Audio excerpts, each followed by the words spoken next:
নমস্কাৰ, কুমৰক চিলুং আপোনালোকৰ পৰা আজি বনাম মই এয়া বিলাহী আৰু নৰসিংহৰ মাছৰ জোল বনাম। এয়া মই বিলাহীখিনি উতলাই লৈছোঁ আৰু লগত দিছোঁ শুকান জ্বলা আৰু পটল 3টামান। এয়া মই মাছখিনি ভালকৈ নিমখ হালধি আনি কিনি কেৰাহীত ভাজি আছোঁ। ইয়াতে মই ধুনীয়াকৈ ভাজিম। আজি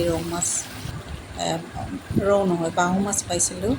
এনেকৈ মই আজি জোল বনাম। এয়া মই নৰসিংহ পাতখিনি মই বাতিত দি আছোঁ। ইয়াতে দিম নহৰু আৰু লগত দিম এই বইল কৰি থোৱা বিলাহী, বাকলিখিনি গুচাই কিনি দিছোঁ ইয়াতে, আৰু আদা দিছোঁ আৰু শুকান জ্বলা বইল কৰা, এইখিনি মানে কালাৰটো ধুনীয়া কৰে। তাৰপিছত এইফালে মই ভাজি আছোঁ পটল 3টা, এইখিনি ফ্ৰাই কৰি লৈছোঁ। আৰু ইয়াতে মাছ ভজা তেলতে মই পিঁয়াজ এটা কাটি জিৰা ধনিয়া আৰু নিমখ হালধি দি কিনি মই ধুনীয়াকৈ ভাজি ল'লোঁ। ভজাৰ পিছত মই পেষ্টখিনি ইয়াতে দি দিলোঁ। ইয়াতে মই গৰম পানী অলপ এড কৰি তাৰপিছত উতলি অহাৰ লগে লগে মই ঢাকনি খুলি এয়া ভাজা মাছখিনি দি দিছোঁ।